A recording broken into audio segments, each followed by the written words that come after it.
Isang malakas na kulog ang bumasag sa katahimikan ng paligid. Sinundan iyon ng isang nakakasilaw na kidlat na panandali ang ginawang araw ang gabing bumabalot sa masukal na daan ng probinsya. Patay. Tulad ng pag-asa niyang makatakas sa lugar na ito, patay na rin ang makina ng kanyang bagong-bagong EV. Ilang beses nang sinubukan ni Doktora Likaan Sandoval na i-start ang sasakyan, ngunit isang mahinang pag-ubo lang ang isinasagot nito bago muling manahimik. Napasuntok siya sa manibela, isang buntong hininga ng matinding inis ang kumawala sa kanyang mga labi. Pero kahit ganito, basang-basa dahil sa paglabas niya kanina, napapaligiran ng makapal na putik at walang kahit isang bar ng signal ang kanyang mamahaling cellphone. Mas gugustuhin pa ni Lika ang sitwasyong ito kaysa bumalik sa malaking bahay sa Maynila. Mas gugustuhin pa niyang magpalipas ng gabi kasama ang mga lamok at kulisap kaysa harapin ang mga mapanuring mata at matatamis, ngunit nakakalasong salita ng kanyang stepmother na si Doña Esmeralda.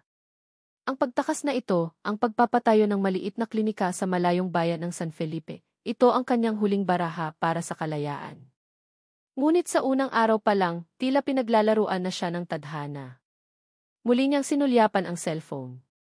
No service. Isang mapait na ngiti ang gumuhit sa kanyang mukha. Sa Maynila, isang tawag lang niya, isang batalyon ng mga tauhan ang darating para sagipin siya.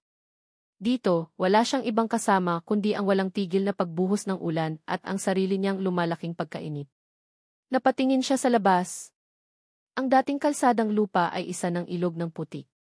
Ang mga puno sa gilid ng daan ay parang mga multong sumasayaw sa saliw ng malakas na hangin. Isang desisyon ang binuo niya sa kanyang isip. Hindi siya maaaring manatili dito. Kailangan niyang maglakad, humanap ng tulong, kahit ano. Maingat niyang binuksan ang pinto, at agad na sumalubong sa kanya ang malamig na hampas ng ulan. Napapikit siya nang maramdaman ang putik na lumamon sa kanyang mga sapatos na nagkakahalaga ng isang buwang sahod ng karaniwang manggagawa. Perfect, bulong niya sa sarili, puno ng panunuya. Bawat hakbang ay isang pakikibaka. Ang dilim ay halos kumpleto, tanging ang panakanakang liwanag ng kidlat ang nagsisilbi niyang gabay. Nagsisimula na siyang panghinaan ng loob nang may marinig siyang isang papalapit na tunog, isang umuugong at tila hirap na makina ng motor. Isang ilaw ang tumambad sa di kalayuan. Huminto siya sa gitna ng daan, itinaas ang kamay para senyasan ang paparating na sasakyan. Huminto ang isang luma at halatang pinaglipasan na ng panahong motorsiklo sa kanyang tapat. Ang sakay nito ay isang lalaking nakakapote.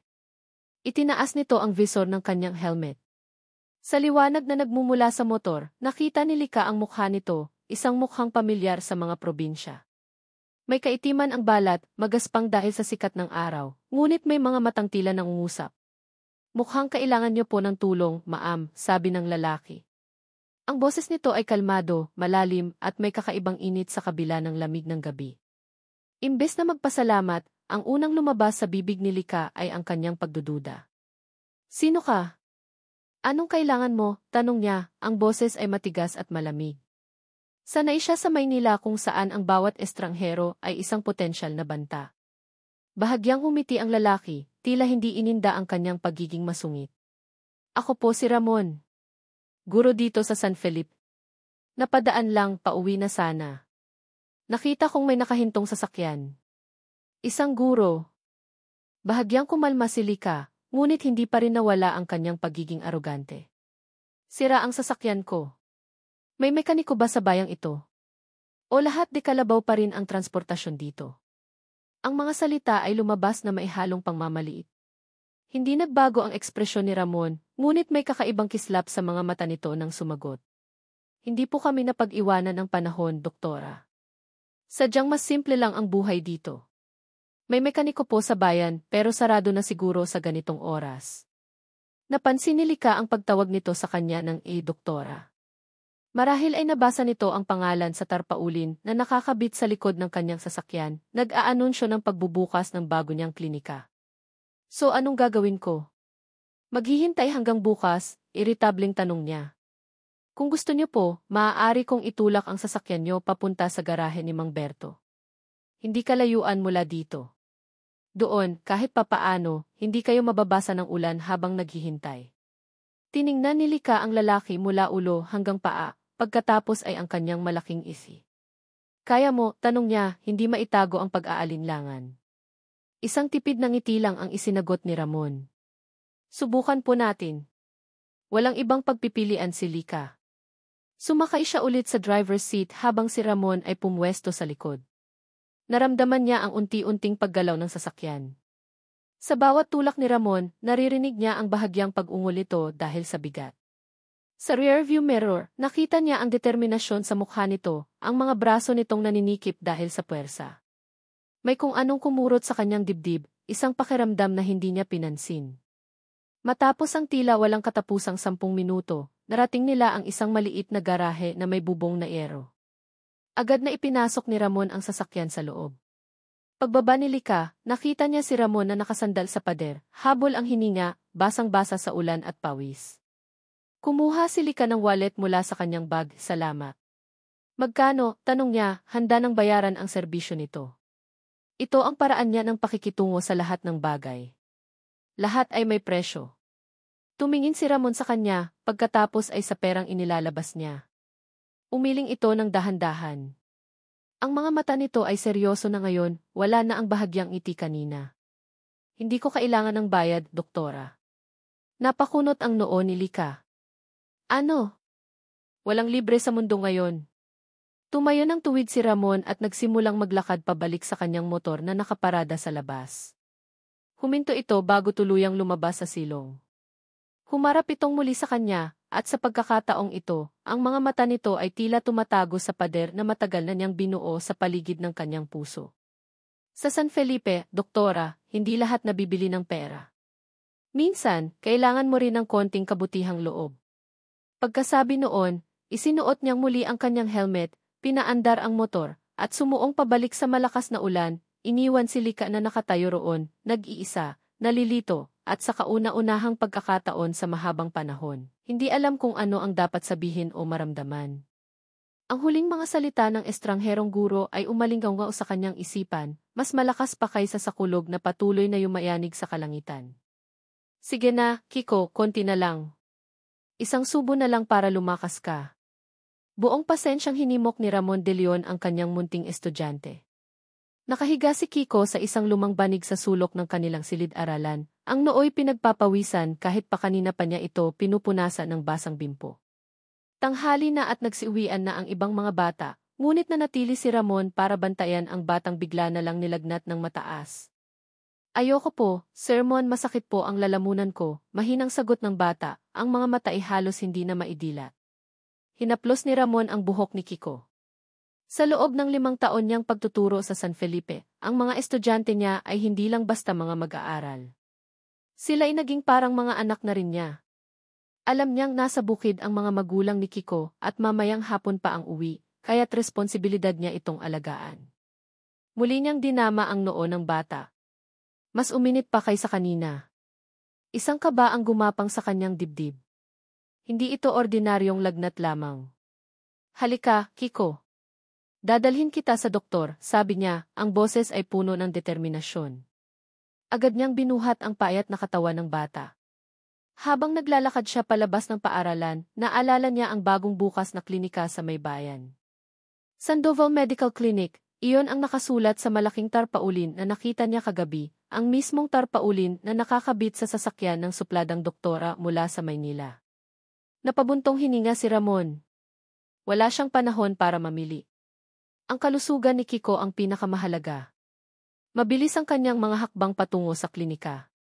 Ang bawat pag-ubo ni Kiko sa kanyang balikat ay tila karayom na tumutusok sa kanyang puso. Pagdating nila sa pinto ng klinika, hindi na siya kumatok.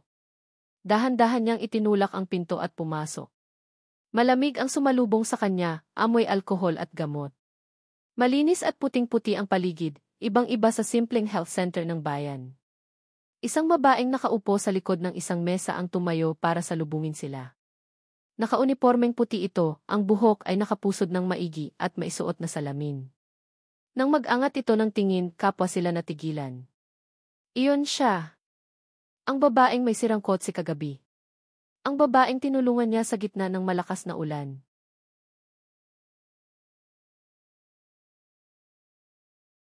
Ang babaeng may aroganting pananalita at mapanghusgang mga mata. Si Doktora Likaan Sandoval. Ikaw, halos sabay nilang sabi. Unang nakabawi si Ramon. Inisang tabi niya ang alaala ng kanilang hindi magandang pagtatagpo. Doktora, tulungan niyo po kami. Ang estudyante ko, mataas ang lagnat, sabi niya, ang boses ay nagmamakaawa. Agad na nagbago ang anyo ni Lika. Ang pagkagulat sa mukha niya ay napalitan ng isang profesional na lamig. Itinuro niya ang isang kama sa loob ng kwarto. Doon mo siya ihiga. Sinunod ito ni Ramon. Maingat niyang inihiga si Kiko. Kumuha si Lika ng thermometer at stethoscope at sinimulang suriin ang bata. Bawat galaw niya ay mabilis at sigurado. Walang emosyon. Walang salitang pampakalma. Trabaho lang. Anong pangalan niya? Tanong ni Lika habang nakikinig sa dibdib ng bata. Kiko po, doktora. Gaano katagal na siyang mailagnat? Kaninang umaga lang po nagsimula, pero biglang tumaas kaninang tanghali. Tumango-tango si Lika habang tinitingnan ang temperatura sa thermometer. 39.5 degrees. Viral infection. Kailangan niya ng gamot para sa lagnat at ubo.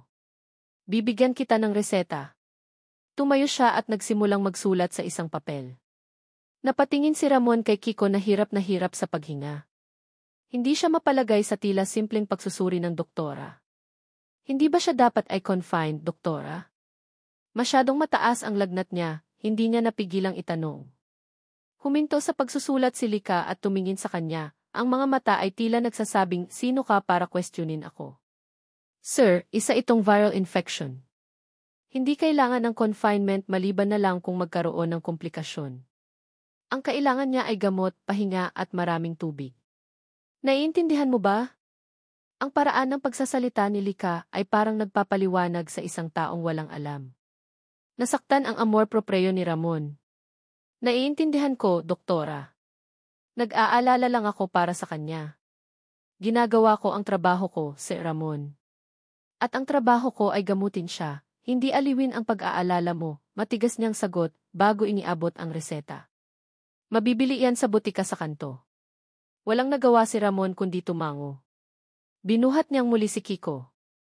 Bago siya tuluyang umalis, lumingon siya. Salamat, doktora. Isang tipid na tango lang ang isinagot ni Lika bago bumalik sa kanyang mesa at nagpatuloy sa pag-aayos ng mga gamit. Paglabas ni Ramon sa klinika, dinala niya si Kiko sa butika at pagkatapos ay inihatid sa kanilang bahay. Naroon na ang ina nito, halatang nag-aalala. Matapos niyang ipaliwanag ang lahat at ibigay ang mga gamot, saka lang siya nakahinga ng maluwag. Naglakad siya pauwi, ang isip ay gulong-gulo. Naiinis siya sa ugali ni Doktora Sandoval. Napakatalino at galing nga, pero parang walang puso. Pero sa kabila ng inis, hindi niya maikakailang natulungan nito si Kiko. Habang naglalakad siya sa plaza, biglang nag-vibrate ang kanyang cellphone sa bulsa. Kinuha niya ito at tiningnan ang screen. Isang pangalan ang nagpatigil sa kanyang paghinga at nagpabigat sa kanyang dibdib. Doña Esmeralda. Binuksan niya ang text message, at ang mga salitang nabasa niya ay parang tanikalang lalong humigpit sa kanyang leeg. Huwag mong kalimutan ang usapan natin, Ramon. Malapit na ang kaarawan niya. Napahigpit ang hawak ni Ramon sa kanyang cellphone. Ang kinya na tinutukoy ni Doña Esmeralda ay si Doktora Lika Sandoval. Ang babaeng arogante. Ang babaeng walang puso. Ang babaeng target ng isang kasunduang unti-unting pumapatay sa kanyang kaluluwa. Napapikit siya, ang bigat ng kanyang sikreto ay tila gustong dumurog sa kanya. Hindi niya namalayan, may mga matang nakamasid sa kanya mula sa di kalayuan. Lumabas si Lika ng klinika para magpahangin sandali. Ang pag-uusap nila ni Ramon ay nag-iwan ng kakaibang pakiramdam sa kanya. Nakita niya itong nakatayo sa gitna ng plaza, nakatingin sa cellphone nito. Nakita niya ang biglaang pagbabago sa mukha nito, ang pagkunot ng noo, ang paninikip ng panga, ang sakit na malinaw na mababasa sa buong anyo nito. Biglang nag-angat ng tingin si Ramon na tila naramdaman ang kanyang mga mata. Nagtama ang kanilang mga paningin. Sa sandaling iyon, ang nakita ni Lika sa mga mata ni Ramon ay hindi ang inis na inaasahan niya. Hindi rin ang pag-aalala para sa estudyante nito kanina. Ang nakita niya, sa kauna-unahang pagkakataon, ay isang bagay na mas malalim, mas komplikado. Isang pader ng lungkot na tila kay tagal ng dinadala. Ang ingay. Iyon ang unang napansin ni Lika. Ang buong bayan ng San Felipe ay tila nagkaisa sa isang masayang selebrasyon. Pista ng patron ng bayan, iyon ang sabi ng kanyang assistant sa klinika kanina, kasabay ng pilit na pag-anyaya sa kanya. Magalang siyang tumanggi. Hindi siya nababagay sa mga ganitong okasyon. Ang mga tawanan, ang malalakas na musika, ang mga taong nagbabanggaan sa daan, lahat ay sumisigaw ng isang uri ng koneksyon na matagal na niyang kinalimutan kung paano maramdaman. Ngunit ang pagkakakulong sa loob ng klinika ay tila mas nakakabingi. Dinala siya ng kanyang mga paa sa labas, sa gilid ng plaza, kung saan maaari siyang magmasid mula sa malayo. Isang estranghero sa sarili niyang bagong tahanan. Pinanood niya ang mga pamilyang magkakasamang kumakain ng mga kakanin, ang mga magkasintahang magkahawak kamay habang nanonood ng isang banda sa entablado, ang mga batang naghahabulan na may hawak na makukulay na lobo. Isang pamilyar na kirot ang bumisita sa kanyang puso, ang kirot ng pag-iisa. Naisip niya ang kanyang ama, ang huling taong nagparamdam sa kanya na kabilang siya sa isang lugar. Simula nang mawala ito, ang buhay niya ay naging isang sunod-sunod na pagtatangka na patunayan ang kanyang sarili, lalo na sa paningin ni Doña Esmeralda. Ngunit habang tumataas ang kanyang mga grado at dumarami ang kanyang mga parangal, lalo namang kumakapal ang pader na nakapalibot sa kanya. Malamig ang gabi, doktora. Baka gusto niyo ng pampainit. Isang boses ang pumutol sa kanyang malalim na pag-iisip. Lumingon siya at nakita si Ramon de Leon, ay hawak na 2 baso ng sagot gulaman. Nakasuot ito ng simpleng polo shirt at maong, nakangiti na tila ba hindi sila nagkasagutan sa klinika ilang araw na ang nakalipas. Tinaasan niya ito ng kilay. Hindi ako nilalamig. At hindi yan mainit, sabi niya, tinuturo ang baso na may yelo. Tumawa si Ramon, isang tawang magaan at walang halong pagkukunwari. Ang ibig kong sabihin, pampainit ng loob. Masyado po kayong seryoso dyan sa sulok. May kung anong nag-udyok kay Lika na huwag itong sungitan. Siguro ay dahil sa pagod, o siguro ay dahil sa nakakahawang ngiti nito. Kinuha niya ang isang baso. Salamat. Walang anuman, sabi ni Ramon, sumandal sa puno sa tabi niya. Akala ko po ay hindi kayo mahilig sa mga ganitong pagdiriwang. Hindi nga, mabilis niyang sagot. Nagpahangin lang. Tumahimik sila sandali, pinapanood ang mga tao sa plaza. Ngunit ang katahimikan sa pagitan nila ay hindi nakakailang. Mayroon itong bigat na mga bagay na hindi masabi, ngunit mayroon ding gaan ng isang hindi inaasahang pagkakaunawaan. Bigla, isang grupo ng mga kabataang halatang nakainom ang dumaan sa kanilang pwesto. Isa sa mga ito, isang lalaking mayabang ang tindig, ang bumangga ng sadya kay Lika, dahilan para matapon ang kaunting sagot gulaman sa kanyang damit. Oops, sorry Miss Ganda, sabi ng lalaki, umingisi. Baka gusto mong punasan ko. Akma nitong hahawakan ang braso ni Lika. Bago pa man makakilos si Lika, isang kamay na ang humarang sa lalaki. Si Ramon. Hindi ito sumigaw o nagpakita ng galit. Ngunit ang mga mata nito, na kanina lang ay masaya, ay biglang naging seryoso at matalim. Pasensya na, kaibigan, pero umalis na kayo. Nagkakamali ka ng ginugulo, sabi ni Ramon, ang boses ay kalmado ngunit may diin na hindi maaring baliwalain. Tiningnan ng lasing na lalaki si Ramon mula ulo hanggang paa. At sino ka naman? Boyfriend ka ba niya? Hindi mo na kailangang malaman, sagot ni Ramon. Pero kung hindi kayo aalis ngayon, baka sa istasyon ng pulis tayo magkakakilala ng husto. May nakitang kung ano ang mga lalaki sa mga mata ni Ramon na nagpatiklop sa kanilang yabang. Nagkatinginan sila at nagmamadaling umalis, nagmumura ng pabulong. Nang sila na lang ulit ang naiwan, hinarap siya ni Ramon. Okay ka lang, doktora? Tumango si Lika, medyo nabigla sa pangyayari. Salamat. Walang anuman. Halika, mas magandang maglakad-lakad na lang tayo sa tabi ng ilog. Mas tahimik doon. Hindi niya alam kung bakit, ngunit sumunod siya. Naglakad sila palayo sa maingay na plaza, patungo sa isang daan na nilalamayan ng mahinang ilaw mula sa mga poste. Ang tanging maririnig na lang ay ang agos ng tubig at ang tunog ng kanilang mga yapak. Bakit ka lumipat dito sa San Felipe, doktora? Basag ni Ramon sa katahimikan. Nagulat si Lika sa tanong. Ito ang unang beses na may nagtanong sa kanya ng direkta. Gusto kong makatakas, mahina niyang pag-amin na ikinagulat maging ng sarili niya. Makatakas saan? Napabuntong hininga siya. Sa buhay na hindi ko naman pinili. Sa mga inaasahan ng ibang tao. Sa pagiging anak, sa pagiging tagapagmana gusto ko lang maging ako. Tumango-tango si Ramon, tila naiintindihan ang bawat salita niya. Lahat naman tayo may tinatakasan. Pero minsan, mayroon din tayong hinahanap. At ano naman ang hinahanap mo, Ginoong Guro? Tanong niya, may bahagyang panunukso sa boses. Ngumiti si Ramon.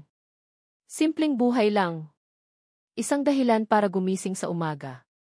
Makita kong natututo ang mga estudyante ko, sapat na sa akin yon. Itong bayan na to, ito ang mundo ko. Sa unang pagkakataon, nakita ni Lika si Ramon hindi bilang isang simpleng guro sa probinsya. Nakita niya ang isang lalaking may malalim na pagmamahal sa kanyang ginagawa, isang lalaking nakahanap ng kaligayahan sa mga simpleng bagay, mga bagay na matagal nang ipinagkait sa kanya ng kanyang magarbong buhay. Nakarating sila sa dulo ng daan. Huminto sila at tumingin sa ilog na sinasalamin ang liwanag ng buwan. Ang hangin ay malamig, ngunit hindi na ito naramdaman ni Lika. Bigyan mo ng pagkakataon ang San Felipe, Doktora, biglang sabi ni Ramon, ang mga mata ay nakatingin sa kanya ng diretsyo. Ang tingin nito ay puno ng sinseridad.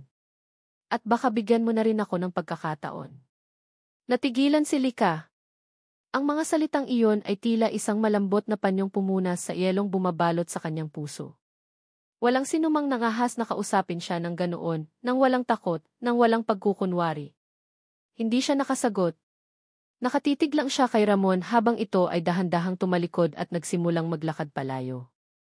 Naiwan siyang nakatayo roon, ang baso ng sagot gulaman ay hawak pa rin, ngunit ang puso niya, sa kauna-unahang pagkakataon sa loob ng maraming taon, ay tumitibok sa isang ritmong hindi niya na makontrol. Isang ritmong parehong nakakatakot at puno ng hindi maipaliwanag na pag-asa. Ang mga salitang binitawan ni Ramon sa tabi ng ilog ay hindi biro. Para sa kanya, iyon ay isang pangako sa babaeng unti-unti nang bumabasag sa kanyang mga pananaw, at isang hamon sa sarili niyang pinanghahawakan. Kinabukasan, may dala siyang bagong determinasyon. Hindi na niya hahayaang ang kanilang mga pagkikita ay puro na lang alitan o aksidente. Oras na para ipakita niya kay Lika ang tunay na San Felipe. Ang San Felipe na minamahal niya. Sinadya niya ang klinika ng bandang tanghali, dala ang isang bayong ng mga bagong pitas na mangga mula sa kanilang bakuran. Nadatnan niya si Lika na seryosong nagbabasa ng isang makapal na medical book. Para sa'yo, Doktora, sabi niya, inilapag ang mga mangga sa mesa nito. Pampatanggal umay sa mga libro. Nag-angat ng tingin si Lika, bakas ang pagkagulat. Tiningnan niya ang mga mangga pagkatapos ay si Ramon. Hindi mo kailangang gawin to. Alam ko, sagot ni Ramon nakangiti. Pero gusto ko. At may gusto pa akong ipakita sa'yo. Kung hindi ka abala mamayang hapon. Napakunot ang noo ni Lika, ngunit may bakas ng interes sa kanyang mga mata. Saan naman? Sikreto, sabi ni Ramon na maihalong panunukso. Magtiwala ka lang sa akin. Ang salitang imagtiwala ay tila nagpabigat sa hangin. Nakita ni Ramon ang pag-aalinlangan sa mukha ni Lika, isang laban na nangyayari sa loob nito. Ngunit sa huli, isang bahagyang tango ang isinagot nito. CJ. Pagkatapos ng oras ng klinika. Isang tagumpay. Iyon ang naramdaman ni Ramon. Isang maliit na hakbang. Kinahapunan, dinala niya si Lika sa lugar na iyon. Hindi sila gumamit ng sasakyan. Naglakad sila sa isang maliit na landas na natatakpan ng mga puno. Sa simula, reklamo ng reklamo si Lika. Mainit daw, nakakapagod at baka may mga ahas. Ngunit habang papalapit sila, ang mga reklamo ay napalitan ng katahimikan. Narinig na nila ang lagaslas ng tubig. At pagkatapos, tumambad sa kanila ang isang maliit, ngunit napakagandang talon. Bumubuhos ang tubig sa malalaking batong na babalutan ng lumot at bumabagsak sa isang natural na lawa na may malinaw at malamig na tubig. Ang paligid ay payapa, tanging huni ng mga ibon at ang tunog ng talon ang maririnig. Nakita ni Ramon ang pagkamangha sa mga mata ni Lika. Ang doktora na laging seryoso at may pader na nakapalibot ay tila nawala. Napalitan nito ng isang babaeng namimilog ang mga mata sa ganda ng kalikasan. Paano mo nalaman ang lugar na to? Tanong ni Lika, ang boses ay mahina. Dito kami naglalaro noong mga bata pa kami, sagot ni Ramon. Ito ang paraiso namin. Umupo sila sa isang malaking bato. Tinanggal ni Lika ang kanyang sapatos at maingat na inilubog ang mga paa sa tubig. Isang buntong hininga ng ginhawa ang kumawala sa kanya. Sa sandaling iyon, nakita ni Ramon ang isang Lika na hindi pa niya nakikita noon, payapa, walang depensa, at simple. At sa sandaling iyon, naramdaman ni Ramon ang isang bagay na mapanganib, isang tunay na pagkagusto. Ang planong itinakda ni Doña Esmeralda ay unti-unting nabubura sa kanyang isipan. Ang narito sa harap niya ay hindi na isang key target. Siya si Lika. Sa mga sumunod na araw, ipinagpatuloy ni Ramon ang kanyang panunuyo. Isang araw, inimbitahan niya itong mananghalian sa kanilang bahay. Sa unay tumanggi si Lika, ngunit nagpumilit ang ina ni Ramon na si Aling Nena. Sa kanilang simpleng hapagkainan, nasaksihan ni Lika ang init ng isang pamilya.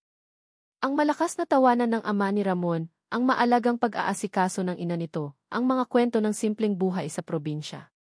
Nakikain si Lika, tahimik na nagmamasid, ngunit nakita ni Ramon ang isang ngiti sa mga labi nito, isang ngiti na totoo at hindi pilit. Habang pinagmamasdan niya si Lika na nakikipag-usap sa kanyang ina, isang matinding kirot ng konsensya ang sumaksak kay Ramon. Dinadamay niya ang kanyang pamilya sa isang kasinungalingan. Dinadala niya ang babaeng ito sa kanilang tahanan, habang mayroon siyang itinatagong maitim na balak. Isang gabi, habang nag-aayos siya ng mga lesson plan, tumunog ang kanyang cellphone. Isang numero na hindi nakarehistro, ngunit alam na alam niya kung kanino. Nanginginig ang kamay na sinagot niya ito. Kamusta na ang misyon mo, Ramon? Ang boses ni Doña Esmeralda ay malamig at puno ng otoridad, kahit sa linya ng telepono. Maayos naman po, pilit niyang pinakalma ang kanyang boses. Maayos? Nakarating sa akin ang balita na masyado kayatang nagiging malapit sa kanya. Huwag mong sabihing nakakalimutan mo na ang usapan natin. Ang bahay at lupa ng mga ninuno mo.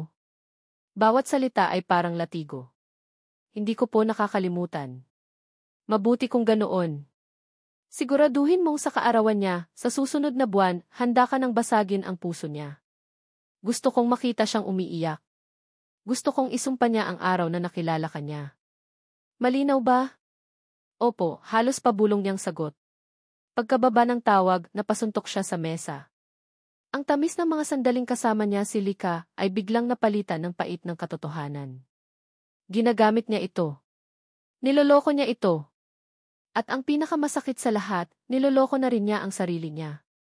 Dahil ang nararamdaman niya para kay Lika ay hindi na isang pag-arte lamang. Kinagabihan, nagkita sila sa plaza.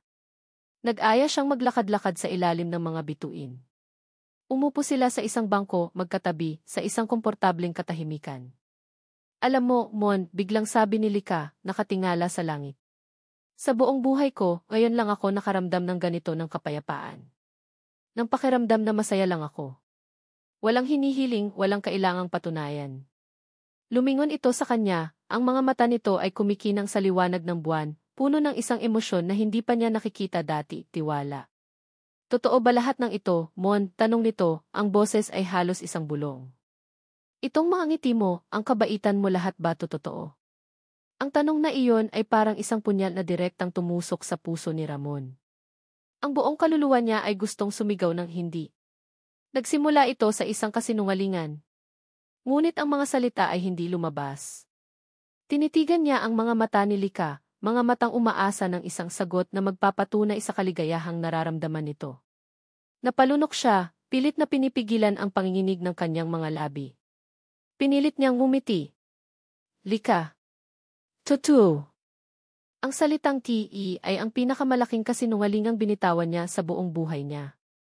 At habang nakikita niya ang matamis na ngiting sumilay sa mga labi ni Lika, dahil sa kanyang sagot, naramdaman ni Ramon ang unti-unting pagkadurog ng sarili niyang puso. Ang mga sumunod na linggo ay tila isang panaginip para kay Lika. Ang pader na binuo niya sa paligid ng kanyang puso sa loob ng maraming taon ay unti-unti nang gumuho, brick beef brick, sa bawat ngiti at mabuting gesto ni Ramon. Ang San Felipe, na dati simbolo ng kanyang pagtakas, ay nagiging simbolo na ngayon ng kanyang bagong simula. Ang klinika ay dinarayo na ng mga tao, hindi lang dahil kailangan nila ng gamot, kundi dahil nakikita na nila ang isang doktora na natututo ng ngumiti. Isang hapon, habang abala si Lika sa pag-aasikaso ng isang pasyente, isang tunog ang pumukaw sa atensyon ng lahat sa labas. Isang marangyang itim na kotse, makintab at halatang hindi nababagay sa maalikabok na kalsada ng San Felipe, ang huminto sa mismong tapat ng kanyang maliit na klinika. Bumukas ang pinto sa passenger side, at isang driver na nakauniporme ang mabilis na umikot para pagbuksan ang pinto sa likod. Isang babaeng nakaeleganting bestida at may suot na malaking itim na salamin ang bumaba. Ang kanyang tindig ay puno ng otoridad, ang bawat galaw ay kalkulado. Isang pamilyar na kaba ang biglang kumalat sa dibdib ni Lika. Kilalang-kilala niya ang babaeng iyon. "Mommy," bulong niya sa sarili, hindi makapaniwala. Pumasok si Doña Esmeralda sa klinika na parabang pag-aari niya ang lugar. Tinanggal niya ang kanyang salamin, at ang mga mata nitong laging mapanuri ay agad na sinuri ang kabuuan ng maliit na espasyo. Isang bahagyang pagkunot ng noo ang nagpapakita ng kanyang hindi pagsang-ayon. "Lika, anak," sabi nito, ang boses ay matamis ngunit mailamig. "I came to visit you. I was worried." "Ganito na lang ba ang naging bagsak mo?" Isang maliit na klinika sa gitna ng kawalan. Agad na naramdaman ni Lika ang pagbabalik ng pader sa kanyang paligid. "I'm happy here, Mommy Esm." At hindi ito kawalan. Isa itong komunidad. Mumiti lang si Doña Esmeralda, isang ngiting hindi umaabot sa kanyang mga mata. "Of course, dear. Whatever makes you happy." Nang gabing iyon, iginiit ni Doña Esmeralda na kumain sila sa labas. At iginiit din niyang isama si Ramon. "I want to meet this man na laging bukang bibig ng mga tao dito," sabi nito. Sa maliit na restaurant sa bayan, ang tensyon sa kanilang mesa ay halos nahihiwa ng kutsilyo. Si Ramon, na nakasuot ng kanyang pinakamagandang polo, ay halatang hindi komportable sa presensya ni Doña Esmeralda. At si Esmeralda naman, ginawa ang lahat para iparamdam kay Ramon na hindi ito kabilang. "So, you're a teacher, din if de Leon?" tanong ni Esmeralda habang humihigop ng sabaw. "Magkano ba ang kinikita ng isang guro sa probinsya ngayon? Sapat ba para bumuhay ng pamilya?" "Sapat po para sa isang simpleng pamumuhay, ma'am," magalang na sagot ni Ramon, ngunit kitang-kita ni Lika ang pagpipigil sa mga kamao nito sa ilalim ng mesa. "Simple," pag-uulit ni Esmeralda, tila isang salitang banyaga sa kanya. "Ang anak ko, Lika, sanay siya sa komportableng buhay. The best schools, designer clothes, vacations abroad. I wonder paano mo maibibigay sa kanya ang mga bagay na yon." "Mommy, please," saway ni Lika, namumula ang mukha sa hiya. "I'm just being concerned, mother." "Anak," sabi ni Esmeralda, binalingan si Lika ng isang matamis na ngiti bago muling tumingin kay Ramon. "Alam mo, iho, may mga tao na gagawin ang lahat para lang makaahon sa kahirapan. Kahit pa ang gamitin ang ibang tao." Ang mga salitang iyon ay direktang patama. Nakita ni Lika ang pamumutla ni Ramon. Nagsimulang may bumulong sa isipan ni Lika, isang pangit na pagdududa na pilit niyang iwinawaksi. Matapos ang hapunan, habang naglalakad sila pabalik, sinamantala ni Esmeralda ang pagkakataong makausap si Lika ng sarilinan. "Anak, mag-ingat ka," mahinang sabi nito, puno ng peking pag-aalala. "Hindi lahat ng tao ay may mabuting intensyon. Lalo na ang mga lalaking walang-wala. They see you, they see your family name, they see money. Maging matalino ka." Kinabukasan, habang nag-aalmusal, nakita ni Lika mula sa bintana ng klinika si Doña Esmeralda na kausap si Ramon sa isang sulok ng plaza. Hindi niya marinig ang pinag-uusapan, ngunit kitang-kita niya ang tensyon. Si Ramon ay nakayuko, samantalang ang kanyang ina ay nagsasalita ng may diin, ang isang kamay ay nakahawak pa sa braso ni Ramon. Mukhang hindi sila nag-uusap bilang isang ina na nag-aalala para sa kanyang anak at sa nobyo nito. Mukha silang nagkakasundo sa isang transaksyon. Nang bumalik si Ramon, halatang balisa ito. "Anong pinag-usapan niyo ng mommy?" tanong ni Lika, pilit na pinapakalma ang sarili. "Wala. Nangangamusta lang," mabilis na sagot ni Ramon, umiiwas ng tingin. "Tinanong kung seryoso ba daw ako sayo." Hindi kumbinsido si Lika. Ang sagot ay masyadong simple, masyadong rehearsed. Nang gabing iyon, habang tinutulungan niyang mag-empake ang kanyang ina para sa pag-alis nito kinabukasan, ay nahulog mula sa coat ni Ramon na ipinahiram nito sa kanya noong 1 linggo dahil ginabi sila sa pag-uwi. Isang puting sobre. Makapal. Hindi ito selyado. Pinulot ito ni Lika. Ang bigat nito ay hindi normal para sa isang sulat. Naramdaman niya ang mga papel sa loob. Mga papel na tila perang pinagsama-sama. Napatingin siya sa sobre, pagkatapos ay sa direksyon kung saan umuwi si Ramon. Isang malamig na takot ang gumapang sa kanyang dibdib. Ang mga salita ni Esmeralda ay umalinggaw sa kanyang isipan, may mga taong gagawin ang lahat para lang sa pera. Hindi niya binuksan ang sobre. Hindi niya kaya. Ngunit ang pagdududa, na minsan lang isang buto na itinanim ni Esmeralda, ay nagsisimula ng mag-ugat at tumubo sa kanyang puso. Ang puting sobre ay parang isang laso na nakapatong sa mesa ni Lika. Sa loob ng 2 araw, hindi niya ito ginalaw. Nakatitig lang siya rito, at sa bawat sulyap, ang mga masasayang alaala niya, kasama si Ramon, ay unti-unting nababahira ng pagdududa. Ang pagtulong nito sa kanya noong masiraan siya ng kotse, ang pagdadala ng mangga, ang pagpapakita ng sikretong talon, ang hapunan kasama ang pamilya nito, lahat ba iyon ay may katumbas na halaga? Lahat ba iyon ay nakapaloob sa sobrang iyon? Hindi na niya matiis. Ang hindi pagkakaalam ay mas masakit pa kaysa sa posibleng katotohanan. Ngunit hindi niya kayang buksan ang sobre. Masyadong personal. Masyadong pinal. Mayroon siyang ibang naisip, isang paraan na mas malamig, mas kalkulado. Mas katulad ng dating Lika. Kinuha niya ang kanyang cellphone at tinawagan ang isang dati niyang kaklase na ngayon ay manager sa isang malaking bangko. Isang pabor. Iyon lang ang hiningi niya. Mika, pwede mo bang i-check para sa akin? Sabi niya sa kabilang linya, ang boses ay nanginginig ng bahagya. Gusto ko lang malaman kung may mga transaksyon mula sa isang account, ang account ni Esmeralda Vicencio, papunta sa account ng isang tao, isang Ramon de Leon. Lika, that's highly confidential, sagot ng kaibigan niya.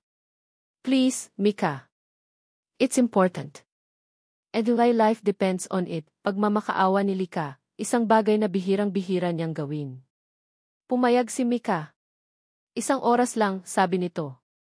At ang 1 oras na iyon ay ang pinakamahabang 1 oras sa buhay ni Lika. Bawat tunog ng orasan sa dingding ng klinika ay parang isang martilyong pumupukpok sa kanyang sentido. Nang tumunog ang kanyang cellphone, isang email notification, halos malaglag ang puso niya. Dahan-dahan niyang binuksan ang email. Nakakabit dito ang isang file. Isang bank statement. At naroon na nga. Itim sa puti. Malinaw pa sa sikat ng araw. Isang listahan ng mga petsa at halaga.